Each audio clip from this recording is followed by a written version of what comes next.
The signal came without warning.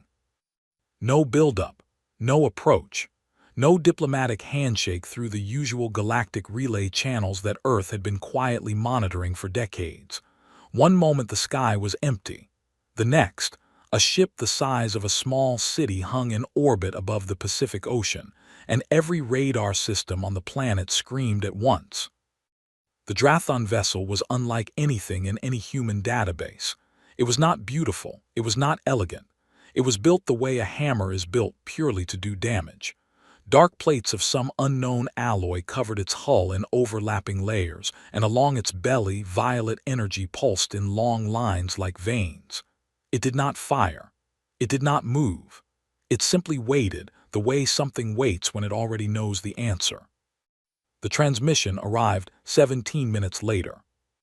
It came in over 600 frequencies simultaneously, cutting through satellite signals, radio towers, and government emergency channels with equal ease.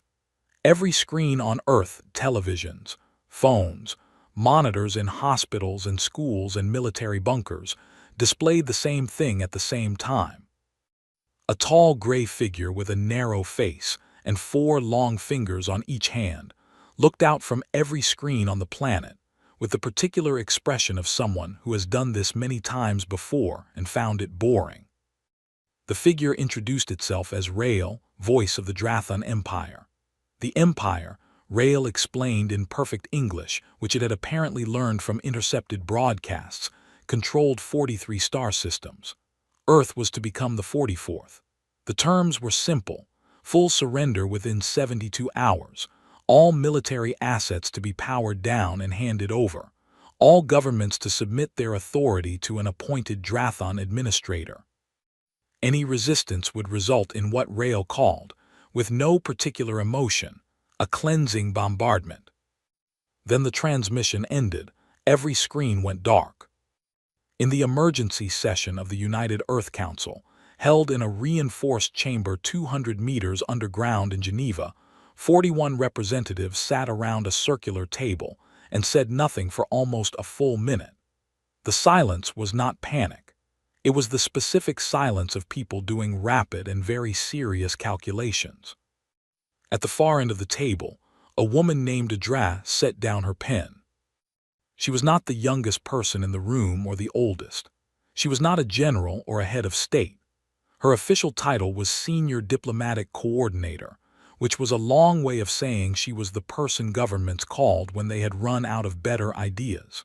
She had short dark hair, a plain expression, and a habit of speaking slowly enough that people always underestimated how fast she was thinking. She asked for a private channel to the Drathon vessel. The room went quiet again for a different reason. Several representatives began to object. She waited for them to finish. Then she asked again. They gave her the channel. The connection opened. Rael appeared again on the screen in front of her, this time alone, without the broadcast theatrics. Up close, the alien looked less like a conqueror and more like someone who was tired of his job. Adra folded her hands on the table and looked at him directly. She did not make demands. She did not list Earth's military capabilities or threaten consequences. She did not raise her voice. She spoke the way someone speaks when they are trying, one final time, to help a stranger avoid a serious mistake. She said that she understood Rael's empire was powerful. She said she had no doubt the Drathon had ended other civilizations with much less effort than they were prepared to spend here. She said all of that calmly and without sarcasm. Then she said, "We are not like the others you have taken. I do not say this with pride. I say it because I want you to have accurate information before you make a decision you cannot reverse. Leave now, while that is still a choice available to you." Rael looked at her for a long moment. Then he smiled. It was not a kind smile. It was the smile of someone who has heard variations of this speech on a dozen different worlds and watched every one of them burn anyway. He said Earth's 72 hours had already begun. Then he closed the channel. Adra sat back. Around her, the council erupted. Representatives talked over each other about evacuation plans. about negotiation strategies, about whether any kind of conventional resistance was even theoretically possible against a ship that size. One general was already pulling up orbital defense schematics on a tablet. Another was on a secondary line to a submarine command somewhere in the North Atlantic. Adra did not join the noise. She picked up her pen and wrote 4 words on the paper in front of her. She folded the paper and pushed it to the center of the table. Then she stood up, walked to the back of the room, poured herself a glass of water, and stood quietly while everyone else decided what to do next. No one looked at the paper for another 20 minutes. When the head of the council finally unfolded it, he read it, and then he read it again. He did not say anything. He simply passed it to the person next to him. It moved around the table in silence. The 4 words were, "They were warned first." Outside, somewhere above the Pacific, the Drathon ship continued to wait. Its sensors swept the surface of the planet below, cataloging population centers, military installations, power grids. Everything looked exactly as expected. A primitive world, scared, soft, already lost. The 72-hour clock kept counting down. Nobody on Earth was counting with it. Doreth had been a sensor officer for 11 years, and in that time he had watched the Drathon Empire absorb 6 civilizations. Each one had followed the same pattern. The ultimatum arrived. The planet panicked. Communications collapsed within hours as governments turned on each other. Military signals became chaotic and then disappeared entirely. By the time the fleet moved in for the cleansing bombardment, the target world was already halfway to surrender from the inside. He had expected Earth to follow the same pattern. It had not. 40 hours into the 72-hour countdown, Doreth sat at his sensor station aboard the command ship and stared at his readings with the careful expression of someone who does not yet want to say what he is thinking out loud. The planet below was not panicking. There were no mass evacuations clogging the roads, no signs of government collapse. The military signal traffic had actually decreased in the first 6 hours after the ultimatum, which should have meant surrender preparations, but then it had not increased again. It had simply gone quiet. Not gone. Quiet. There was a difference, and Doreth had spent enough time reading sensor data to know what each one felt like. He flagged it in his report. His supervisor read it, made a small dismissive sound, and told him that silence was what surrender looked like in its early stages. Doreth went back to his readings and said nothing. Over the next 20 hours, he noticed other things. The satellites in Earth's orbit were wrong. Not all of them. Most of them looked exactly as the Empire's advanced intelligence described, whether monitoring equipment, communication relays, observation platforms. But 14 of them had changed their orbital positions by small amounts over the past day. Not dramatically. Not in ways that would trigger automated alerts.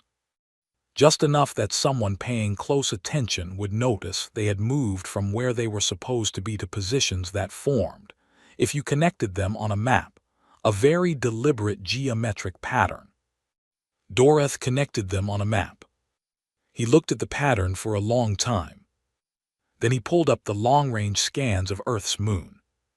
The moon was supposed to be dead, uninhabited, a large rock with no military significance. The advanced intelligence had classified it as irrelevant, but somewhere in the last 8 hours, 3 areas on the lunar surface near the equator had produced very faint heat signatures, not from geological activity. The moon had no geological activity. The signatures were small, controlled, and they were arranged in a line pointing toward deep space. Pointing specifically toward the Drathon fleet. Doreth wrote a second report. He flagged it as urgent. He included the satellite positioning data, the thermal readings from the moon, and a note that said the pattern of human military communications going quiet was not consistent with surrender, and was more consistent with something he did not have a word for in the standard tactical vocabulary. He sent it up the chain. His commanding officer called him in personally. The officer was a broad-shouldered Drathon named Voss, who had been doing fleet operations for 30 years, and had the particular confidence of someone who has never been surprised in a way that mattered. Voss read the report. He set it down. He told Dorath that the satellite movements were drift, that the lunar thermal signatures were instrument error, and that humans were a Class 4 civilization with no recorded history of space-based weapons deployment.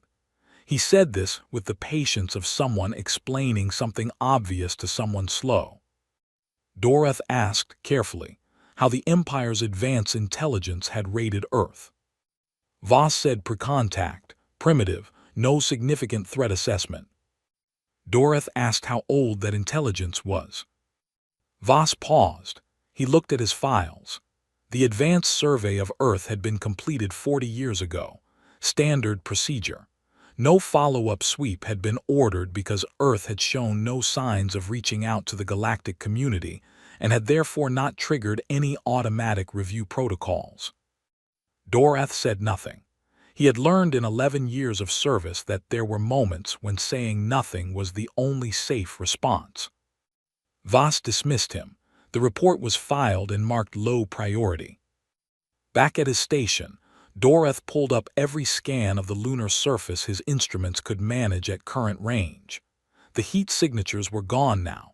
Whatever had been warming those 3 areas had either shut down or gone deeper underground. He thought about that for a while. Something that hides when it knows it has been seen is something that has been watching back. He opened a personal log, not an official report, just his own notes, and wrote one line. He wrote, "They knew we were coming before we arrived." Then he closed the log, turned back to his screens, and spent the remaining 32 hours of the countdown watching a planet that was doing nothing visible while doing. He was now almost certain, a very great deal of something that could not be seen. The 72 hours ended at 400 hours Greenwich Mean Time on a Tuesday. The Drathon fleet began its advance toward Earth. From 3 positions on the lunar surface, equipment that had been sitting cold and silent for 11 months began, very quietly, to warm up.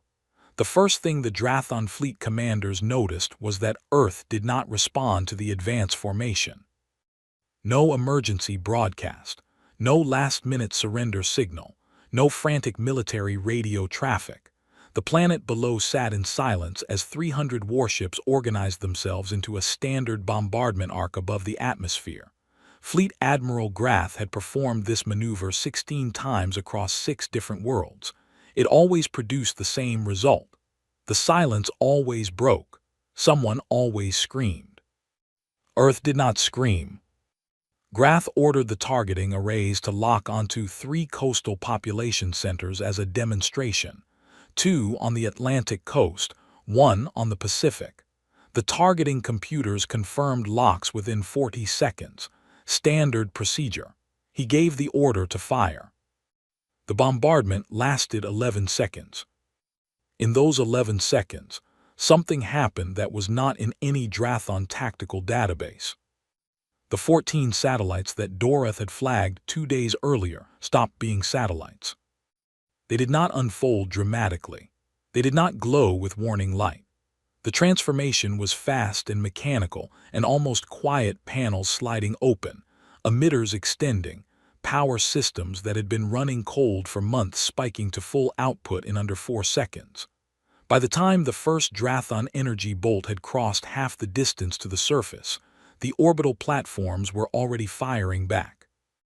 The return fire did not come from the direction Grath expected. It came from below, from the sides, and from behind, because 6 of the platforms had repositioned during the 72-hour countdown to cover angles the fleet's standard formation left unguarded. Grath's tactical team had not noticed the repositioning because the movement had been slow, spread across days, and disguised inside normal orbital drift patterns. 4 Drathon ships took direct hits in the first exchange. 2 of them lost primary propulsion. 1 lost its weapons array entirely. The fourth broke apart along a structural seam that the human targeting computers had apparently calculated in advance. Then the moon fired. The lunar cannons were not elegant weapons. They were long and heavy, and they fired slow projectiles by galactic standards. But they fired from a position no Drathon ship had oriented its shields toward, because no Drathon intelligence assessment had suggested the moon was a threat. The projectiles crossed the distance in 8 seconds. 13 ships in the rear formation took impacts before the fleet could redistribute its shielding. In 40 seconds, 17 Drathon warships were destroyed or disabled. On the diplomatic vessel at the edge of the system, Rail stood at his observation window and watched the flashes. He did not move for a long time. He thought about the woman with the short dark hair who had spoken to him 2 days ago in the tone of someone, delivering accurate information to a person who was about to make a mistake. He had smiled at her. He did not feel like smiling now. In the Drathon command ship, Grath was already issuing orders. The fleet restructured. Shields redistributed. The rear formation pulled up and around to cover the lunar angle. Return fire from the orbital platforms was tracked and suppressed with focused counter-battery fire, and 3 of the human platforms went dark within the next 2 minutes. But the exchange had cost something more than ships. It had cost certainty. Grath pulled up the intelligence assessment on his screen. Class 4 civilization. Pre-contact. No space-based weapons deployment on record. He read it twice. Then he closed it and did not open it again, because reading it a third time would have required him to decide what to do with the anger, and he did not have time for that. He ordered the fleet to continue the advance and resume bombardment, this time targeting the orbital platforms directly before hitting the surface. What happened next was not in the database either. The human orbital platforms did not fight to hold their positions. They moved. They scattered in different directions, drawing Drathon fire away from each other, forcing the fleet's targeting computers to split their attention across 14 moving objects simultaneously. While the fleet was tracking them, a new wave of fire came from the surface, land-based rail systems disguised as freight infrastructure, located in mountain ranges on 4 different continents, now elevated and firing into orbit. Grath had not known about the land-based systems. Neither had any intelligence report. 2 more Drathon ships went dark. He called a full tactical hold. The fleet stopped advancing and sat in orbit, shields up, tracking the dozens of fire sources below with the particular stiffness of a force that has realized mid-operation that it is in a fight it did not expect. In the council chamber underground in Geneva, someone handed Adra a real-time feed of the engagement. She watched it without expression. The numbers were not good. 3 orbital platforms destroyed. 2 cities on the Atlantic coast had taken damage before the defense response had redirected the bombardment. But the exchange rate was working in Earth's favor, and more importantly, the Drathon fleet had stopped moving. A stopped fleet was a fleet that was thinking. A fleet that was thinking was a fleet that was no longer certain. She set down the tablet and looked at the ceiling for a moment. Somewhere up there, past the rock and the reinforced concrete, past the atmosphere and the debris of the first exchange, 300 alien warships were learning something that no advance intelligence report had prepared them for. Earth did not fight the way frightened things fight. It fought the way patient things fight. And it was not finished yet. Across the galactic community, the battle was being watched. Not by everyone. Most civilizations did not monitor Class 4 worlds closely enough to catch a conflict in its first hours. But the relay stations near Earth's system had been active for decades, and several of the older spacefaring empires maintained long-range observation posts as a matter of routine. When the Drathon fleet opened fire and the return exchange took out 17 warships in under a minute, automated alert systems flagged the event and began broadcasting it across standard observation channels. Within 4 hours of the first shots, Representatives from 9 civilizations were watching live sensor feeds of the engagement above Earth. They watched in silence, most of them. An analyst from the Vethri Compact, a quiet empire that had survived 3,000 years by being very careful about what it decided to know, sent an urgent message to her superiors within the first hour. She had been studying Earth's signal emissions as a side project for 6 years, purely out of curiosity, and what she was watching now was not surprising her. It was confirming something she had suspected and had not been taken seriously for saying. Her message said, "The humans have drive compression output in their lunar weapons, full phase, not partial full." Her superior read it and called her. He asked her to repeat it. She repeated it. He told her that was not possible. Drive compression technology at full phase had taken the Vethri Compact 230 years to develop from first principles. It was the single most difficult weapons engineering achievement in their history. Earth was a pre-contact world, a Class 4. They could barely manage basic fusion. She sent him the sensor data. He went quiet for a long time. Drive compression was not just an advanced technology. It was the kind of technology that changed how a civilization was classified. A species that could build drive compression weapons was not a Class 4. It was not even a Class 3. It sat in a category that the standard galactic classification system handled with the specific vagueness of something no one wanted to think about too carefully. The Vethri analyst pulled up Earth's full observation record, 300 years of passive monitoring. She had read most of it. She now read it differently. Humans had been intercepting galactic transmissions for at least 3 centuries. This was known. It had been noted in standard reports and classified as non-concerning because there was no evidence of comprehension. The transmissions were encrypted in formats that should have taken a Class 4 civilization several hundred years to decode even partially. She looked at the lunar cannon output data again. Then she looked at the drive compression schematics in the Vethri database, the ones that had taken her own civilization 2 centuries to produce. The human weapons were not identical to Vethri design. They were different, modified, in some ways more efficient. They were not copies. They were something a civilization produced when it had studied a concept from the outside for long enough to understand its underlying principles, and then solved it independently from a different direction. The humans had not stolen the technology. They had reverse-engineered the idea from intercepted data and then improved on it. She wrote a second message to her superior. This one was longer. It laid out the timeline, 3 centuries of signal interception, the slow and invisible accumulation of foreign technical knowledge, no external signs of advancement because everything had been built in places that were not being watched, underground, underwater, on the far side of the moon. The galactic community had looked at Earth's surface and seen a Class 4 civilization with cities and vehicles and early digital communications. They had not looked underneath. Her superior forwarded the message to the Compact's governing council within the hour. By the end of that same hour, it had been shared with 4 other civilizations. By the end of the day, 17 governments across the galactic community had received copies through various unofficial channels and were doing their own rapid reassessments of what they thought they knew about the small blue planet in the unremarkable star system they had always considered safely ignorable. None of them said anything publicly yet. Meanwhile, in the Drathon command ship, General Vor had replaced Grath.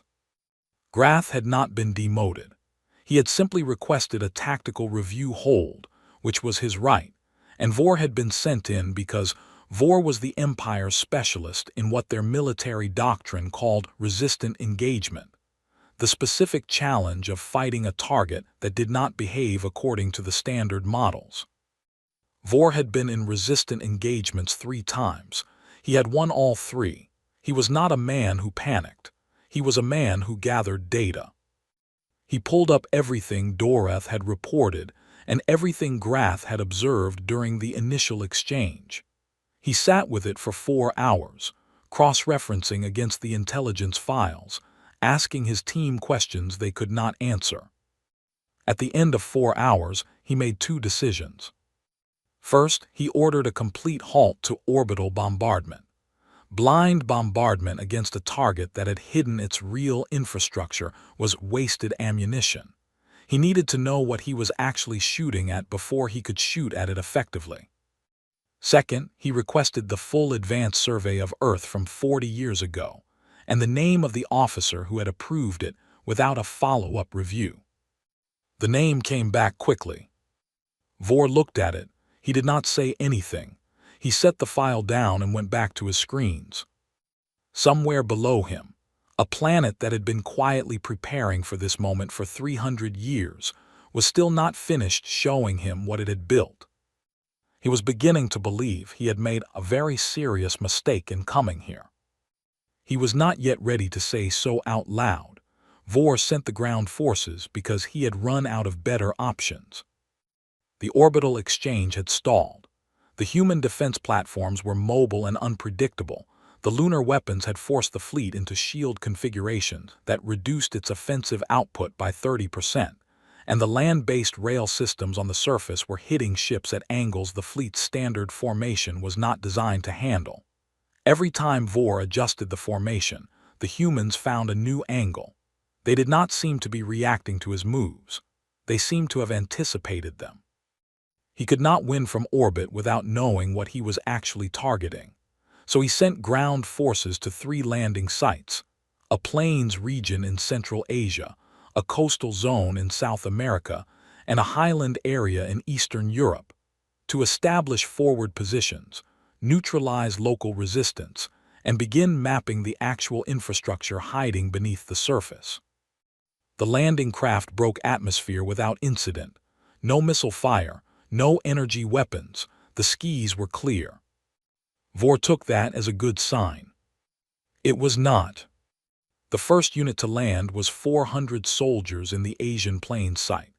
They touched down on flat open ground and immediately encountered 2 things that the tactical briefings had not covered in sufficient detail. The first was gravity. Earth's gravity was 1.1 standard Drathon. That number looked small in a database. In practice, after 40 minutes of moving in full combat equipment across uneven ground, the soldiers were experiencing fatigue levels the standard physical conditioning tables had not predicted. Their movements were slower. Their reaction times were degraded. The mission planners had noted the gravity differential and rated it low risk. They had rated it low risk because they had calculated it using data from controlled environments and had not accounted for cumulative load across multiple hours of active combat movement. The second thing was the bacteria. Drathon biology had evolved on a world with a narrow microbial range. Their immune systems were efficient but specialized. Earth's surface biosphere was something else entirely, a dense, complex ancient ecosystem where microorganisms had been competing and adapting for billions of years. The soldiers were equipped with sealed suits. The suits were good suits, but suits have joints and joints flex, and across 40 minutes of movement in Earth's soil and air, trace exposure began. By the 3rd hour, 20 soldiers in the Asian Plains unit were reporting symptoms: skin irritation, respiratory discomfort, nothing life-threatening yet, but enough to degrade performance further on top of the gravity load. None of this was visible to the human force that was watching them from the ridgeline to the north. Commander Petra had been stationed in the highland position above the plains site with a unit of 214 soldiers for 11 days. She had been briefed that if ground forces landed, they would land on the flat ground because flat ground was where tactical logic said to land. She had used those 11 days to study the flat ground very carefully. She knew where the drainage channels ran. She knew which sections of the terrain turned to soft mud after rain, and it had rained 2 days ago. She knew the wind patterns, the sightlines, and the 3 specific positions on the ridge from which a small force could appear from the ground below to be coming from 4 different directions simultaneously. She did not attack immediately when the landing craft came down. She waited. She waited through the first hour while the Drathon unit organized itself and began moving toward the nearest mapped infrastructure point. She watched them slow down. She watched the formation lose its precision as the gravity worked on them. She noted the moment, 90 minutes in, when the unit commander split his force into 2 columns to cover more ground, which reduced the density of each column's defensive coverage by half. Then she gave the order. It was not a dramatic order. She said on the radio the word begin and then said nothing else for the next 40 minutes. What followed was not a battle in the conventional sense. It was a lesson in what happens when 200 soldiers who have trained in specific terrain for years engage 400 soldiers who are tired, gravity-sick, and operating on 40-year-old intelligence in an environment they have never set foot in before. The Drathon columns were separated, redirected with noise and small arms fire into the muddy drainage channels where their footing was worst, and systematically reduced. Petra's unit took 11 casualties. The Drathon unit, by the time it managed to signal for extraction, had lost more than 60% of its strength and had not destroyed a single piece of infrastructure because it had never found any. The South American coastal landing did not go differently. The Highland unit in Eastern Europe lasted longer, almost 6 hours, before the cold, the terrain, and a combination of precision artillery and infantry pressure reduced it to a fraction of its starting force. Vor watched the ground operation collapse over the span of 1 day on a display screen that showed him 3 blinking red indicators where 3 green indicators had been that morning. He thought about the gravity data. He thought about the biology reports coming in from the extraction teams. He thought about the Drathon soldiers who had trained in standard facilities for standard environments and had then been dropped into a planet that was, by every measure, not standard. He thought about the woman named Adra who had told Rael to leave while he still could. He picked up his personal log and wrote 1 line in it. He wrote she was not threatening us, she was describing conditions. Then he closed the log and opened a channel to the fleet's medical division to ask about long-term exposure projections for Drathon biology in Earth's biosphere. The numbers that came back were not good. He read them twice. Then he called his tactical staff together and told them to begin preparing a withdrawal route assessment. Nobody said anything, nobody asked why. They had all been reading the same numbers. The withdrawal order went out at 200 hours, fleet time. Vor did not announce it broadly. He sent it through the command chain in the standard format for tactical repositioning, which was technically accurate. He was repositioning the fleet, just in the direction of the outer system rather than the inner one. He had served long enough to know that the word retreat activated certain responses in certain officers that were not useful in the middle of a situation that still required clear thinking. The surviving fleet, 181 ships, down from 300, began moving. 22 more were too damaged to move under their own power and had to be towed, which slowed the formation and made it look, to anyone watching the sensor feeds, exactly like what it was. Earth's lunar weapons tracked them as they went. They did not fire. The orbital platforms held position. The land-based systems went cold. The humans watched the Drathon fleet move toward the outer system and did nothing to stop it. That restraint cost the Drathon fleet more than any weapon had. Vor had expected pursuit. He had prepared a rear-guard formation for it. When the pursuit did not come, he spent 40 minutes going through tactical scenarios trying to understand why, and then he stopped trying to understand it because he already understood it. The humans were not pursuing because they did not need to. The lesson had already been delivered. Chasing a retreating army to destroy it completely was something you did when you wanted to make a point. The humans had already made their point. Pursuit would have been noise. He had never encountered a military force that understood the difference between winning and proving a point by continuing to fight after winning. He was not sure he wanted to encounter one again.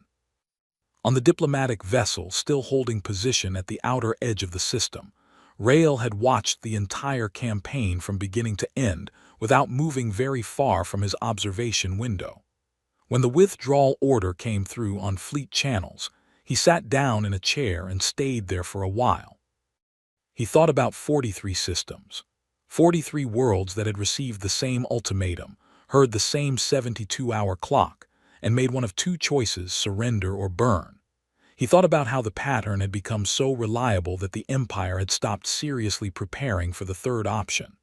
The option where the world looked at the ultimatum, looked at the clock, looked at the fleet hanging in its sky, and decided, quietly and without drama, that it was going to do something else entirely.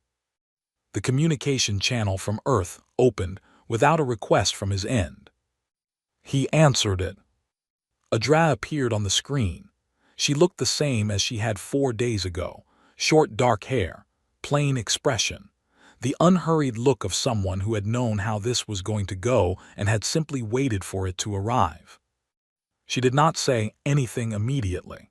She let the silence exist for a moment, the way you let something settle before you speak. Then she said that she hoped Vor's people were receiving proper medical attention.